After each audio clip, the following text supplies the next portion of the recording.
हमारे भारत सरकार की वरिष्ठ मंत्री मोहतरमा डॉक्टर नजमा हेपतुल्ला जी, भारत सरकार के ही मंत्री डॉक्टर जितेंद्र सिंह जी, जनाब मुख्तार अब्बास नकवी साहब और माइनॉरिटी कमीशन के चेयरमैन जनाब नसीम अहमद साहब और यहां मौजूद मेरे सभी सम्मानित बहनों एवं भाइयों, जब कभी माइनॉरिटीज के बीच मुझे कोई बोलने का अवसर मिलता है तो हमारे मन के अंदर बहुत सारे तरह तरह के सवाल खड़े होते हैं। सबसे पहला सवाल यह खड़ा होता है कि जब मैं माइनॉरिटीज के लोगों के साथ कभी बातचीत करता हूं, क्योंकि मेरा लगातार आज से नहीं, जब से मैं विद्यार्थी रहा हूं तब से बराबर उनके साथ संवाद होता रहा है। यह सवाल खड़े होते हैं हमारे सामने कि इस हिंदुस्तान की माइनॉरिटीज के अंदर एक सेंस ऑफ इनसिक्योरिटी है, एक असुरक्षा का भाव है। यह सेंस ऑफ इनसिक्योरिटी समाप्त होनी चाहिए। मैं भारत सरकार का गृह मंत्री होने के नाते मैं यह मानता हूं कि इस देश के माइनॉरिटीज के मन के अंदर यदि एक सेंस ऑफ इनसिक्योरिटी है, एक असुरक्षा का भाव है, तो मैं समझता हूं किसी सरकार के लिए अथवा किसी देश के गृह मंत्री के लिए इससे बड़ी चुनौती और कोई दूसरी नहीं हो सकती है। जरूरत है कि सेंस ऑफ इनसिक्योरिटी के स्थान पर हम एक सेंस ऑफ सिक्योरिटी माइनॉरिटीज के अंदर भी हम डेवलप करें। माइनॉरिटीज का डेवलपमेंट कैसे होगा, डेवलपमेंट के लिए हमें क्या क्या करना चाहिए, यह सब सारे सवाल बहुत पहले से हम लोगों के सामने रहे हैं और उन सवालों के समाधान के लिए कोशिश भी होती रही है और ये होते रहे हैं। लेकिन सबसे बड़ा सवाल यह खड़ा होता है कि हम जिस भारत देश के नागरिक हैं, उस भारत देश का चरित्र क्या है, इस पर भी हमको एक बार गौर फरमाने की जरूरत है। यदि मैं यह कहूं, और मैं यह कहना चाहता हूं, मीडिया भी हमारे सामने है, जो मैं बोल रहा हूं मैं समझता हूं कि सारे देश को जो मैसेज जाना है जाएगा और हमारी बात उन तक यह जाएगी। हम जिस भारत देश के नागरिक हैं, मैं दुनिया के दूसरे देशों की बात नहीं करता हूं, क्या यह सच नहीं है? हिंदुस्तान दुनिया का यह अकेला देश है कि दुनिया के जितने भी प्रमुख धर्म हैं, प्रमुख रिलीजन हैं, सभी प्रमुख धर्मों के लोग यदि किसी एक देश में यदि पाए जाते हैं, सभी के सभी, तो वह केवल और केवल भारत में पाए जाते हैं और दुनिया के किसी दूसरे देश में नहीं पाए जाते। क्या यह सच नहीं है? पारसी धर्म, ज़ोरोस्ट्रियंस, बहुत ही पुराना धर्म है। ईरान, जो उनकी अपनी धरती रही है, ईरान से भी उन्हें बेदखल होना पड़ा है। किस प्रकार की जलालत उनको झेलनी पड़ी है दुनिया के दूसरे देशों में, लेकिन सचमुच इज्जत और सुकून के साथ और सम्मान के साथ जिंदगी यदि बसर करने का अवसर उस समाज को भी यदि मिला है तो केवल और केवल भारत में मिला है और दुनिया किसी दूसरे देश में नहीं मिला है। मैं यहूदी समुदाय की बात करना चाहता हूं, ज्यूज की। इजराइल से जब वो निकले थे, दुनिया के जिन जिन भी देशों में गए, जो जो उनको यातनाएं भुगतनी पड़ी हैं, तो आज मैं नहीं कह रहा हूं, बल्कि स्वयं एक डॉक्यूमेंटेशन जो इजराइल के लोगों ने कराया है कि दुनिया के किन किन देशों में उन्हें किस प्रकार के जुल्म और अत्याचार सहने पड़े हैं, उसमें कहा गया है दुनिया के सभी देशों में जो उनके ऊपर जुल्म और अत्याचार हुए हैं उसकी चर्चा उस डॉक्यूमेंटेशन में है। लेकिन उस डॉक्यूमेंटेशन में प्रशंसा यदि किसी देश की गई है तो केवल और केवल भारत की गई है, दुनिया किसी दूसरे देश की नहीं की गई है। यह भारत का चरित्र है। और मैं क्रिश्चियनिटी के बारे में भी कहना चाहता हूं। आज मैं दावे के साथ कह सकता हूं, दुनिया का सबसे पुराना चर्च यदि कहीं पर है तो अमेरिका अथवा यूरोपियन कंट्रीज में नहीं है, वह भारत में है और केरल में है। भारत में है, केरल में है।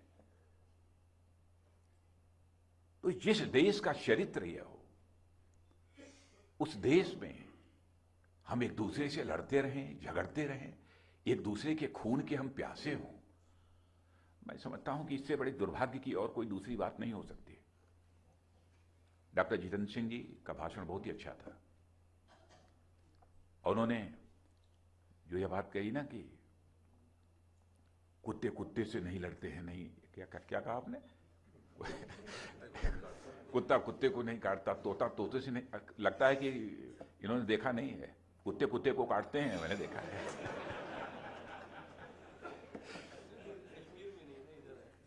इन्होंने तोतों की लड़ाई और मुर्गों की लड़ाई नहीं देखी है। होती है। जिसके अंदर भी जिंदगी है, जिसके अंदर भी जान है, ये होता है, ये बट नेचुरल है। लेकिन कम से कम इंसान होने के नाते, इंसान तो एक ऐसा प्राणी माना जाता है जिसके अंदर एक समझ होती है, एक रेशनैलिटी होती है, एक विवेक होता है, चीजों को समझता है। कम से कम इस लड़ाई और झगड़े से तो अपने को दूर रख सकता है अपनी समझदारी के आधार पर। लेकिन है भारत का।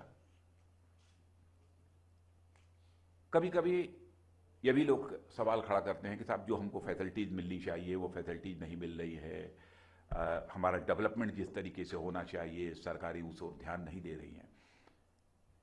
तो मैं जहां तक जानता हूं अब तक माइनॉरिटीज के डेवलपमेंट के लिए एक तो मिनिस्ट्री है ही, हमारी मोहतरमा डॉक्टर नजमा हेपतुल्ला जी यहाँ पर मौजूद हैं ही, और हमारे जनाब नकवी साहब भी यहाँ पर मौजूद हैं। मिनिस्ट्री तो है ही, आज से नहीं बनी है, बीजेपी लेडी एनडीए गवर्नमेंट आने के बाद नहीं बनी है। जब से भारत आजाद हुआ है तब से यह मिनिस्ट्री काम कर रही है। शायद पहले काम करती थी या नहीं, ये मुझे नहीं मालूम है। तब से यह मिनिस्ट्री काम कर रही है। National commission for minorities, national commission for और डेवलपमेंट एंड माइनॉरिटी एजुकेशन के लिए भी है, national minority development and finance corporation भी है, मौलाना अब्दुल कलाम आजाद एजुकेशन फाउंडेशन भी है। कई ऐसी संस्थाएं बनी हैं। मैं समझता हूं कि आज ये माइनॉरिटी अफेयर्स मिनिस्ट्री का यह कार्यक्रम यहां आयोजित हो रहा है, जिसमें हम सबको यह विचार करना चाहिए कि यह सब सारे जो कमीशंस बने हैं, यह सब सारे जो तरह तरह के महकमे बने हैं, इनके माध्यम से हम जिस टारगेट को अचीव करना चाहते थे उस टारगेट को हम किस सीमा तक अचीव कर पाए हैं, इस पर भी विचार होना चाहिए, इसका भी मूल्यांकन होना चाहिए, और इसमें और अधिक क्या करने की जरूरत है। और यह और अधिक करने की जरूरत इसलिए भी है क्योंकि हम सेंस ऑफ इनसिक्योरिटी के स्थान पर लोगों के अंदर एक सेंस ऑफ सिक्योरिटी डेवलप करना चाहते हैं, यह करना चाहते हैं। दूसरी चीज, गलतफहमियां भी बहुत तरह तरह की पैदा होती रहती हैं समय समय पर। एक कभी धर्मांतरण का सवाल खड़ा होता है, कभी घर वापसी का सवाल खड़ा होता है, तरह तरह के ऐसे सवाल खड़े होते हैं।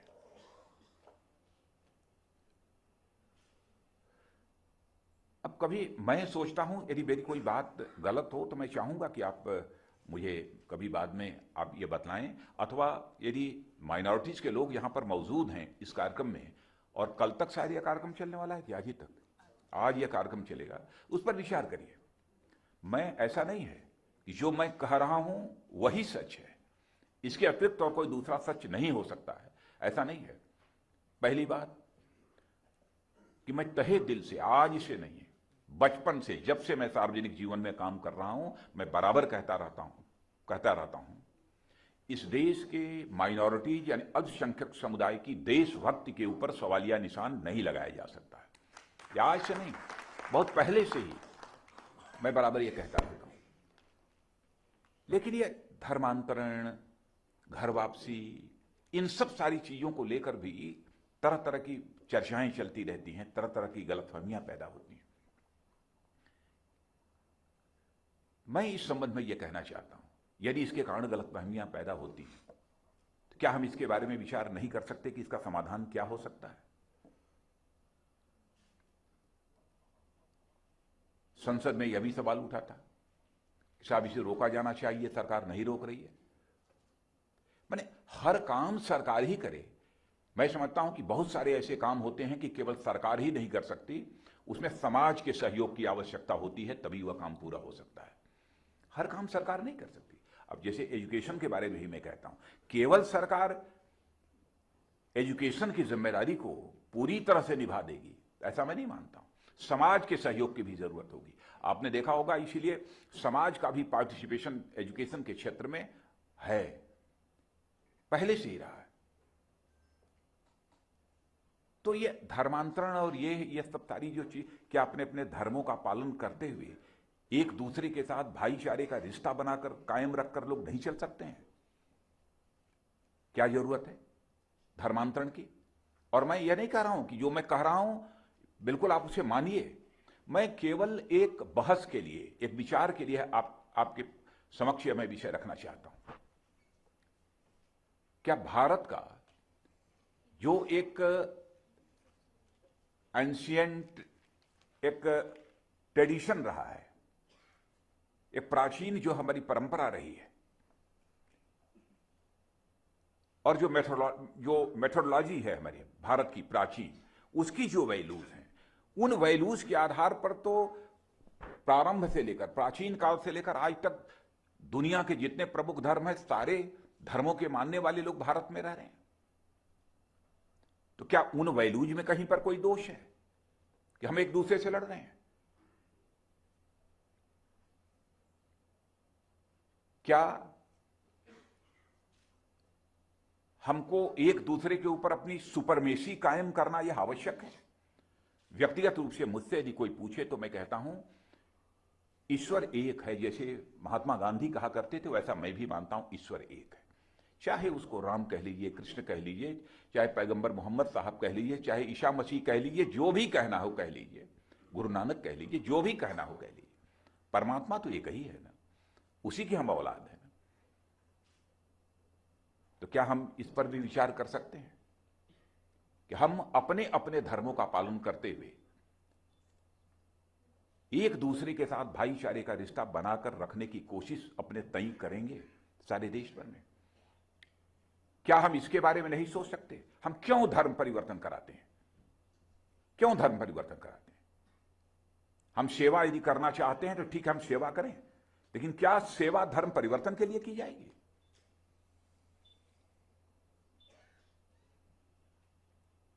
क्या हम यह फैसला नहीं कर सकते कि दुनिया किसी भी देश में जाएंगे हम सेवा करने के लिए, लेकिन धर्म परिवर्तन हमारा लक्ष्य नहीं होगा? धर्म परिवर्तन हमारा लक्ष्य नहीं होगा। इंसान की सेवा करना,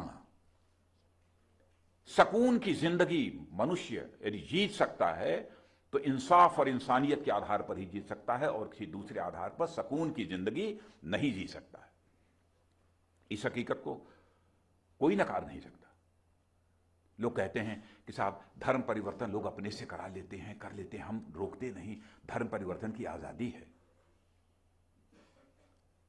मत कराइए, आप छोड़ दीजिए।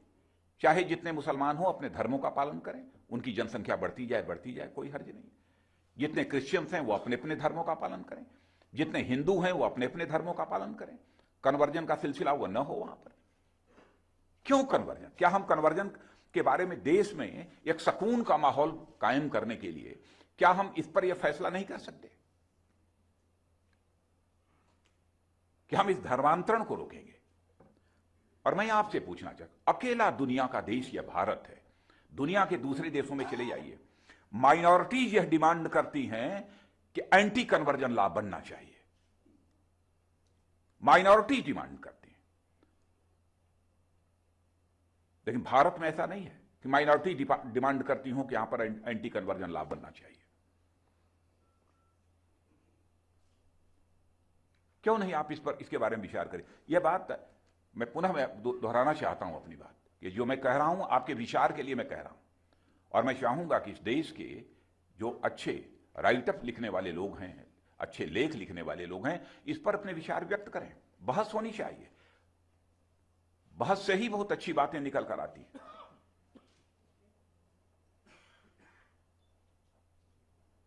कि अब दुनिया के दूसरे देशों में माइनॉरिटीज के लोग यह डिमांड करते हैं कि एंटी कन्वर्जन लॉ बनाओ। हमारे यहां देश की हालत यह हो गई है कि यहां पर हमको कहना पड़ रहा है कि एंटी कन्वर्जन लॉ पर विचार किया जाना चाहिए। क्यों इस प्रकार के हालात? बहुत मैं विनम्रतापूर्वक कहना चाहता हूं कि इस पर आप लोग भी एक बार विचार करें तो ज्यादा अच्छा है। और मैं चाहूंगा कि आज दिन भर यदि बैठे हैं तो कुछ ना कुछ बातें यहां निकल कर आनी चाहिए। और बहुत सारे ऐसे सेंसिटिव इश्यूज थे जिनके बारे में मैंने कहा कि मैं कुछ सवाल वहां रखना चाहूंगा। पहला सवाल मेरा था, क्या धर्मांतरण आवश्यक है? क्या इसके बिना कोई धर्म जिंदा नहीं रह सकता है? और तीसरा सवाल मेरा यह है, दुनिया के किसी भी देश का डेमोग्राफिक कैरेक्टर यदि बदलने की कोई कोशिश करेगा तो कैसे कोई इसे बर्दाश्त करेगा? आप क्यों किसी दुनिया, हम कहते हैं कि मैं अमेरिका में जाकर, यूरोप में जाकर उन देशों के डेमोग्राफिक कैरेक्टर को यदि मैं बदलने की कोशिश करूंगा तो क्या यह अपराध नहीं है मेरा? हम क्यों बदलना चाहते? उसकी आइडेंटिटी अपनी रहने दीजिए, उस कंट्री की एक अपनी कल्चर है, उसे अपने रहने दीजिए। हम क्यों बदलना चाहते हैं? मैं चाहूंगा कि यह सब जो कुछ छोटे मोटे सवाल थे जो मैंने आपके सामने रखा है, कृपया इस सम्मेलन में जो आज का कार्यक्रम हो रहा है इस संबंध में भी आप विचार करें तो ज्यादा अच्छा है। इतना मैं आपको आश्वस्त करना चाहता हूं गृह मंत्री होने के नाते, यह आपके ही नहीं, मैं पूरे हिंदुस्तान की जनता को यह संदेश देना चाहता हूं, कहीं किसी के ऊपर कोई जुल्म होता है, अत्याचार होता है। यह बात सही है कि लॉ एंड ऑर्डर का सवाल पूरी तरह से केंद्र के हाथों में नहीं है। हम सलाह दे सकते हैं राज्यों को, कानून और व्यवस्था को कायम रखना यह राज्यों की जिम्मेदारी होती है, केवल केंद्र की जिम्मेदारी नहीं होती। हम उनको सलाह दे सकते हैं, एडवाइजरी जारी कर सकते हैं, यह सब सारी चीजें तो कर सकते हैं। लेकिन जहां पर जो भी अपने अधिकार क्षेत्र में होगा, इस हिंदुस्तान के माइनॉरिटीज के मन के अंदर भी एक सेंस ऑफ सिक्योरिटी पैदा करने के लिए जिस हद तक हमको जाना होगा, हम उस हद तक जाने को सदैव तैयार रहेंगे। हम आपको यह यकीन दिलाना चाहते हैं। कभी भी हमारे काम करने के तौर तरीके पर तो सवालिया निशान कोई लगा सकता है, लेकिन इतनी बात मैं आपको दावे के साथ कहता हूं और अपने ईश्वर को साक्षी मानकर आपको कहता हूं कि इस मुद्दे पर मेरे इंटेंशन पर कोई सवालिया निशान नहीं लगा सकता। इंटेंशन पर नहीं। जो मैंने आपसे कहा है, मैं दोहराना चाहता हूं, वही सच है, ऐसा नहीं है। लोगों से बातचीत करते हुए जो सवालात हमारे सामने आते हैं उनको मैंने आपके सामने रखा है कि आप भी विचार करिए। अब हमारे माइनॉरिटी कमीशन के चेयरमैन नसीम अहमद साहब हैं, मैं चाहूंगा कभी आपके साथ भी बैठें, कुछ लोग मिलें, हम उनके साथ दिन भर बैठेंगे, क्योंकि national foundation for communal harmony यह भी विभाग हमारे गृह मंत्रालय के ही अंतर्गत आता। हम बैठना चाहेंगे, बातचीत करना चाहेंगे। क्या हम सभी मिलजुल कर देश में एक अच्छा खुशनुमा माहौल नहीं बना सकते हैं? क्यों नहीं बना सकते? तो एक बार हम सबको विचार करना चाहिए, मैं मानता हूं। और आज दिन भर जो यह कॉन्फ्रेंस चलेगी, मैं समझता हूं कि बहुत सारे इशूज आपने पहले से भी आइडेंटिफाई कर रखे होंगे और उन इशूज पर आप विचार करेंगे और किसी न किसी निश्चित नतीजे पर पहुंचेंगे। और फिर से मैं अपनी बात यह दोहराना चाहता हूं कि आज जो बातें मैंने कही हैं उस पर मैं इस देश के जो विचारक हैं, जो चिंतक हैं, जो लेखक हैं, उनके भी विचार मैं जानना चाहूँगा। इन्हीं शब्दों के साथ औपचारिक रूप से इस कार्यक्रम की उद्घाटन की घोषणा करते हुए अपना निवेदन समाप्त करता हूँ।